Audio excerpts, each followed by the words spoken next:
On a vu le cas de Awa Baldé et Aziz Ndiaye. Si jaayum terrain kii ne ma jaay nga ma da nga ma bëggoon triande kii ne da nga ma bëggoon triande yow tamit donc du coup Awa Baldé dafa amoon terrain boo xamante ne jëkkëram da ko joxoon mu defal ko procuration pour mu jaay terrain bi. terrain bi mu ngi nekkoon fu nga xamante ne mu di Ngaparou. voilà. effectivement et je bloque pas de. non mais c'est vrai. ci procuration boobu noonu Awa Baldé dafa jaay ko nga xamante ne mu di Aziz Ndiaye terrain bi vendu par acte notarié d'une valeur de 25 millions ba pare au bout de 3 ans Aziz jël terrain boobu transformé ko defaat ko cité après Aziz il voulait en fait que ñu defal ko benn procuration mutation par contre ñu mutal ko terrain boobu noonu mu delluwaat ci Awa ne ko pour mutation bi faudrait que mu jox ko 3 millions 500 léegi mu jox ko 3 millions 500 moom Aziz Awa elle est partie voir kii waroon muté terrain bi mu ne waa ji man de nee naa Aziz que 3 millions 500 mais su ma xamoon ne ko 6 millions laa koy defee maintenant prends ton téléphone yow nga ne ko 6 millions la ñuy muté terrain bi heureusement bi waa ji woowee Aziz ndekete waa ji ak Aziz dañoo xamante c'est son cousin en plus c'est l'ami de son frère dès que waa ji nekk encore yaa moom terrain mu ne ko wi mu expliqué ko li nekk ci terrain bi parce que Awa ndekete dafa bëggoon jël terrain bi jaay ko ñu bëri et pourtant maa ngi dégg sax waa ji dane ko terrain bi noonu li ko war a muté 1 million 500 ouais notaire bi voilà léegi waa ji Aziz jël 1 million jox waa ji waroon muté terrain bi mu mutal ko terrain bi léegi ndekete Awa jëkkëram da ko woo di ko laaj fu terrain bi toll Awa elle prenait plus ses appels waxu dara lu leer ci terrain bi concernant son mari voilà léegi waa ji ñu jote am divorce à cause de ça waa ji remarié wu jël beneen procuration jox ko jabar ji mu takk pour mu dem Ngaparou xoolal ko terrain bi fu mu toll pour mu jaay ko bi soxna si demee sur place te lañ ko xamal ni ko terrain bi dañ koo jaay ci la toppee Awa di ko laaj xaalisam moom ex Awa bi ci la Awa génn nag di def ay sorties comme quoi que dañ koo liggéey voilà di victimiser wu donc du coup mu nekk loo xamante ne xaw na doy waar trop parce que Awa sax am na 3 plaintes foog nga xamante ne au niveau benn ci mairie bi ñaar ci gendarmerie bi. selon li gars yi wax en fait. voilà selon li gars yi wax ba pare nee na dafa ñëw di leen defal benn comme genre corruption di corrompre gars yi ne leen fexe leen ba mutation bi jóge ci turu Aziz ma jox leen 10 millions ak benn ambulance. ok waa mairie bi la proposé loon. waaw waa mairie bi la proposé loon ñu fexe ba dindi mutation bi ci turu Aziz ndax moom mu mën leen. est-ce qu'elle a réussi ça? non elle n'a pas réussi bu réussir elle n'allait pas faire ces sorties qu'elle fait parce qu'elle continue toujours sur les réseaux sociaux ba tey gisuñu Aziz moom mu wax ci dara mais en fait sur ay sources yu wóor Aziz indi na ay papiers. indi na lépp lu firnde ni que terrain bi Awa moo ko jaay te ci légalement la ko jaay. Awa mooy jet-setteuse Awa Baldé. voilà Awa nag voilà ci bi ñu ko joxee xaalis bi parce que d'après les informations am na benn waay bu nekk extérieur États-Unis bu ko joxoon 12 millions pour mu mën a saafara problème boobu noonu parce que Awa da ko ne woon sur quelque temps dina récupérer waat terrain am delloo ko xaalisam.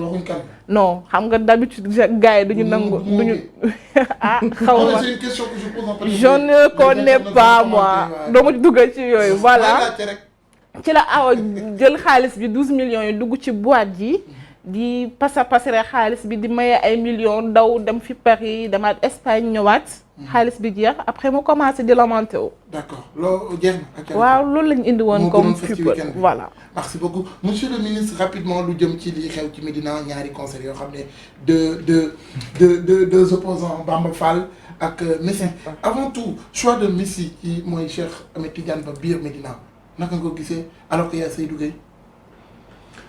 alors.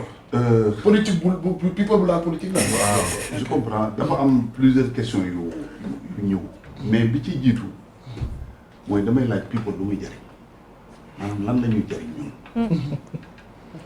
Thioro Mbacké la seule fois ba mu juddoo léegi buñ masa bañ a d'accord ci dara. mooy bi muy def people à Walfadjri. ban njëriñ le people di indil les populations. yàlla moo sàkk guddi sàkk bëccëg. amul kenn ci ñun dama ko yàlla baal ak ñi ma ko wax. koo nga xam ne amul looy dund loo nga xam da nga koy nëbb bëggoo ko la ko xamal. mu mënti doon. donc ñu war a jël viwu doomu aadama yi weer ko et souvent sax lañ ci wax du doon dëgg mais est-ce que nekkul ñoom ñooy wees attends souvent lañ ci wax du doon dëgg mais fa yow egg du man egg fa tey bu ñu xëyee ni diw sàcc na ñëpp ne sàcc na suba bu ñu nee sàccul woon ña liiroon sàcc na du ñu liir sàccul woon donc encore vraiment te malheureusement ñun Sénégalais ñoo koy cultiver gis nga man def naa ay études yu wane ni journal boo yëkkati Sénégalais journal bu mu yëkkati fait divers lay jëkk lii teg ci politique teg ci sport teg ci social mujj économie c'est comme ça que les Sénégalais lisent la presse donc ñun ñooy encouragé bala ñuy kontaan ubbi benn site gis ci waa ñuy saaga waa ñuy wax lu ñaaw ñu kontaan di ko seetaan vraiment c'est déplorable maintenant le choix de Cheikh Ba par rapport à Seydou Gueye loolu comme mbirum parti la ñu seet yaakaar ni kii moo war a gën a mën a jiite affaire bi Seydou Gueye ci boppam gis naa ko ci benn vidéo moom mu ñëw annoncé ko ay nit engagé wu également pour jàppale Cheikh Ba parce que quand même bu ñu réussir ñun ñëpp ñoo ko bokk Cheikh Ba bu échoué Seydou Ba day échoué Seydou Gueye day échoué boo kii réussir rek que le réussir te j'ai l'habitude de dire à tous les gars qui sont dans la politique surtout ñi ma nekkal dans la majorité que état géej la xam nga géej mooy la kii day nekk Yoff di napp kii ne Ngor di napp kii ne Joal di napp kii ne Kafountine di napp ku nekk da nga am lu yóbbu sa kër te doo yàqal sa morom yàlla ba mu bindee wërsëg yi démb la tey soog a ñëw ku nekk utiliser sa mérite personnel am li nga war a am mais xam nga le paradoxe mooy tey ñi ngi wax ay élection territoriale dans 3 mois ñu dugg si élection député nii lay melaat dans tous les camps buñ ci génnee dugg ci beneen élection maintenant Racky dafa commencer attaquer les politiciens te man li ma gëm c'est ma conviction te ñu ma nga xam nañ politique jaamu yàlla la c'est ma conviction la plus forte te dañuy respecter sa opinion et dama wax lu tax allez-y kenn mënu ko dindi xam nga tout à l'heure yéen wax ay concert je suis sûr que ni Bamba Fall ni Messi kenn demul ci kenn ki ni ko tudde ma sa concert yaay am sa concert tudde leen ko yaay am sa équipe bu nawetaan dem ci ñoom yaay am ordonnance dem ci ñoom yaay bëgg liggéey dem ci ñoom yaay am feebar ku feebar nga dem ci ñoom yaay am néew dem ci ñoom ainsi de suite donc nit ki nga xam ni da nga ñëw fekk fu amul ndox xam nga vous avez parlé tout à l'heure des députés les députés n'ont rien je suis désolé de le dire ils n'ont rien la preuve da ngay gis à chaque fois bu élection amee dina am ñu xeex ba doon député mais c'est pour démissionner après defi leneen parce que xam nañ ni poste député boobu mën na la indi tour 1 million de francs ku mën a yor toujours kan la mën a yor koo nga xam ne da nga am ay charge nekk par exemple xam nga yéen xeeb député yi mais na ngeen yow bi wax ne da ngay dem ci àll bi na nga jëf par hasard seet benn këru député wala benn këru maire wala benn këru responsable de manière anonyme nga di fa ñëw ñaari fan ak ñett nga gis li ñuy dund lan la sur le plan c'est comme les chefs religieux am na ñoo nga xam dañ daan jàpp ni kilifa diine yi même suñu parents mbokk communiste dañ daan wax c'est l'exploitation de l'homme par l'homme mais ñàkk xam nu kilifa diine yi doxee la da ngay ñëw seet si benn kilifa diine waaw man de sëñ bi dama amul problème nangam ak nangam amul lum la jox mu ne daalal leen ko ñu yóbbu la ci benn néeg di la jox añ ak reer kii jóge fa la ñëw indi àddiyee joxe mu xool mu xaw a du mu woo kooku jox ko mu dem donc alal ji dugg ci moom la ñu redistribuer donc l'homme politique bi ngeen di décrier mooy taxaw ci soxla ñëpp en commençant par askan wi ensuite wax leen ma dans quel pays au monde la am ñu koy diriger duñu ay hommes politiques fan la am dans le monde ça n'existe pas xam nga luy seen problème yéen ñun lañ leen a bàyyi seen cër nanguwul leen ñu bàyyi suñu bos vous êtes dans les médias nous vous respectons comme tel mais vous passez tout votre temps à insulter les hommes politiques non si comment parce que insulte magul gën ñii seen bopp lañ fi nekkal ça parfois loolu am na itam. pour rebondir dama dégg ci ay waxam mu ne 1 million mënul dundal kenn sachant que ñun suñu députés yi am nañu alal bu dul jeex. fan lañ ko jëlee ban alal la ñu mais y a combien de députés qui ont des immeubles ñii tey jii ñu ngi leen di topp ci yenn yi. leen de ils ont pris ça où.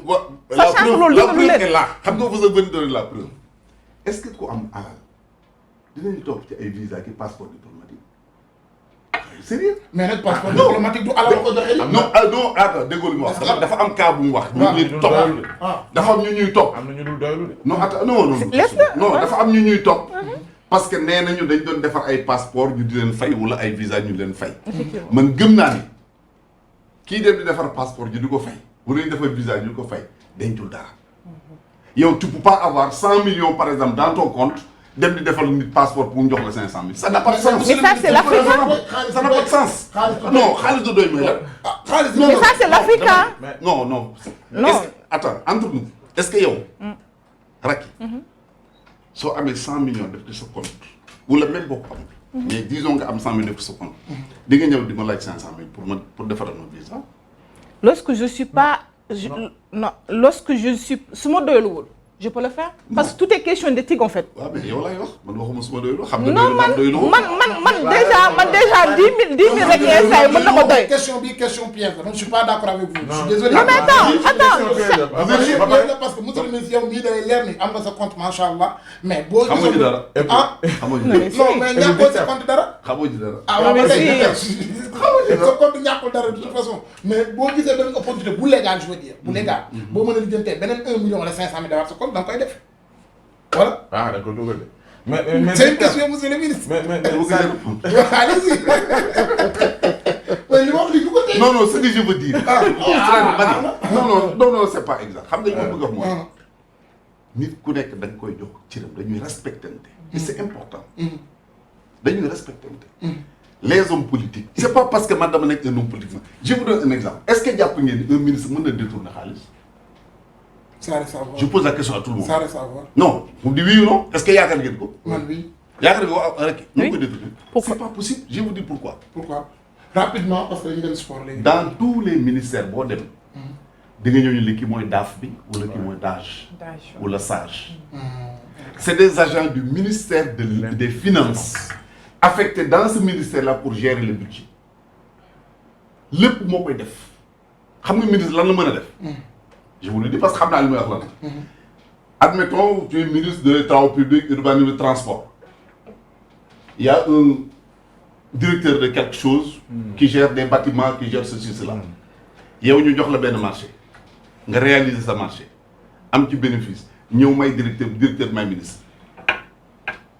il n'y a pas une autre solution fu ministre mën a jaar pour sàcc xaalis. ça n'existe pas.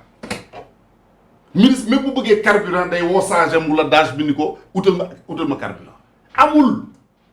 il y a un ministre koo nga xam ministre dans le gouvernement actuel il était DG quelque part mu woo ma ni ma grand ma ne bëggoon naa ñu waxtaan ma dem seeti ko ñu toog di discuter mu ni ma xam naa sa diggante ak président Macky Sall ngir yàlla rek su ma bëggee jox tel ministère bu la ko laajee ne ko bu ma ko jox parce que du ma jógee sama direction bii ñu jox ma ministère boobu ma xëy dellu si bi di ñaan si essence. Est-ce que tu vois? Donc il y a un non-dit. Mais je donne un exemple.